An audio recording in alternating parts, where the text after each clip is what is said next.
For the branch network, whenever we see an opportunity and the need arises, we will expand to improve our dealer network.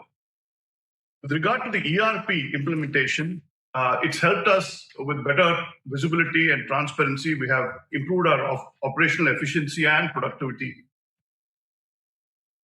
With respect to the purchase of goods worth 340 crores, this is because on sheer account of volume growth from the related party. And with respect to EV, rising adoption of EV vehicles, on the market, majority of our products that we're currently selling is on brakes, steering, and suspension, and these are not likely to be affected, irrespective of the form of propulsion. Can I add something on this? See, the transfer changing from internal combustion engine to electric is going to be a very slow process for various reasons. One of them being for spare part sales. We analyzed, I think Mukund will be able to give the answer. How much is the powertrain, that is the engine, gearbox, and axle? How much is the body parts, with brakes and other items? So, considering that we are analyzing and seeing that there will be a gradual shift, not a major shift, because even the electrification of passenger cars is lukewarm. The state transports have plunged in because they are getting 7-year loans from Asian Development Bank and European banks, etc. Otherwise, the cost is almost 2 crores as compared to about 1 crore on a normal bus. So the cost factor is very high, and unless it's a long-term loan, it's not a viable option. The second thing is that it's not as though the people are going to suddenly switch. It's going to be a period of 6-7 years. I think our government and the Prime Minister himself said it will be 2070 before we can neutralize all the effects and have improvement. In a sensible period, because it's going to be very gradual for us. And as far as two-wheelers and three-wheelers, it is already happening on not two-wheelers, three-wheelers, especially happening on the high rate.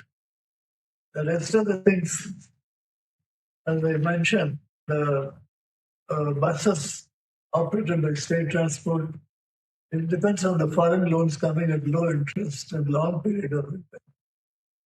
The loans stop, they will also stop, it will go back to the diesel engines. So we have to wait and see how the market will change. The three-wheelers has proved to be a success for the electric. Even two-wheelers are not that good. And cars, is gradually changing. And it will take time. But I agree that it will be maybe 5 years to 10 years when gradually it shifts back to the electric. So looking at that, I think we've done an analysis.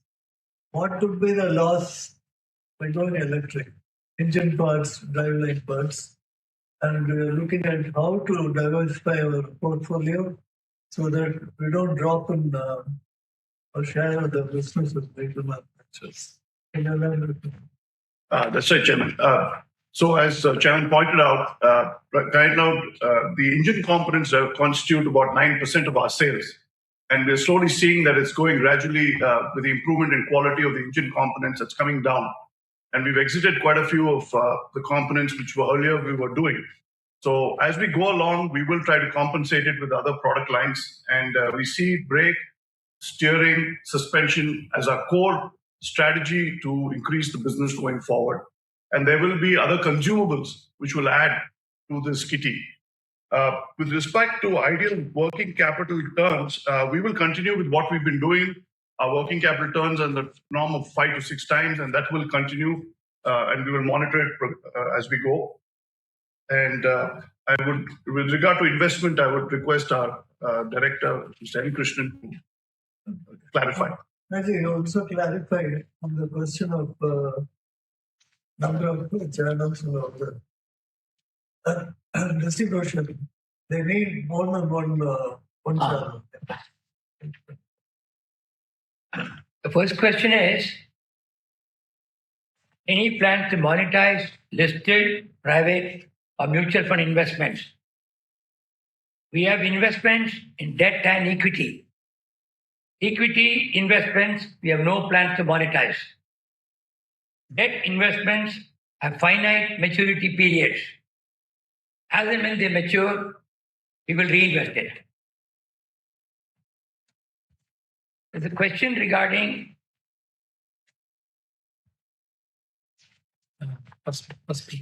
merging with Sundara Motors, MAS, etc. Our suppliers want multiple channels of distribution. In every zone, we have a minimum of 3 to 4, and in some zones we have 8, and in some we have 5 or 6. So they are trying to bring in more distributors for better penetration, for better coverage, for dealer satisfaction. Who is the end consumer? That is what suppliers want. We'll have to give them what they want. I think You I'll won't have answer it to- for now. You have to answer the first question. Yeah. The capital gain. First question. As shareholder has asked that why don't we give bonus shares or keep the investments in the company and increase our investments into financial products so that the income may go up. Capital gains. Yeah. But we need to strike a balance with the shareholders who want dividends. So you're trying to balance and see that both the capital appreciation is not only due to profitability or efficiency, it just goes up, can also come down. Whereas we believe the basic business of spare parts marketing for vehicles is the main thing from which we should earn our income and also give dividends. Because majority of the shareholders don't want only a capital appreciation. They want dividend because they depend on the families depend on the dividend for the expenditure also. So we take note of the whole thing and we're balancing. Think.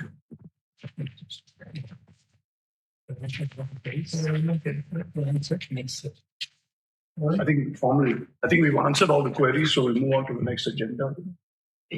All All the questions answered. Now you can say that. the company has offered remote voting facility as well as e-voting at this meeting. Members who have not exercised remote e-voting may exercise the votes electronically up to the conclusion of this meeting. It's 5 minutes.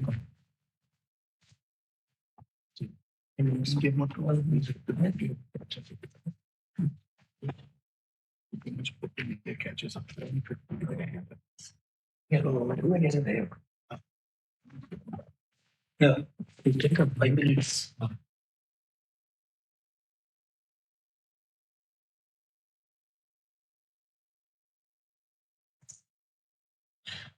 Shareholders who have not casted their vote already, they may cast the vote now. They have 5 minutes to vote.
Hello? Unmute yourself now. Yes, I'll talk. No, I think. Results of the e-voting will be announced to the stock exchanges and uploaded to the company's website in 2 working days. And now, request a vote of thanks from Mr. Vishwanathan. Yeah. Good morning, everyone. I am S.R. Balachandar, a shareholder of this company. I have great pleasure in proposing this vote of thanks on the occasion of the 71st Annual General Meeting of Impal. First, we sincerely thank the chairman, board members, and the company executives for providing the responses and clarifications to the various queries that were raised by our esteemed shareholders. And a special mention of thanks to our dedicated management team for putting together this annual general meeting and working behind the scene to ensure this is a success. And we wish the company good luck and pray for its continued success, growth, and making a stronger impact in the industry in the years to come. Thank you, Chairman. Thank you, sir. Thank you. Meeting is now concluded. Thank you. Thank all of you So for with the that, with the confirmation from the chairperson, we are concluding this meeting. Thank you all for joining. Have a great day. Thank you.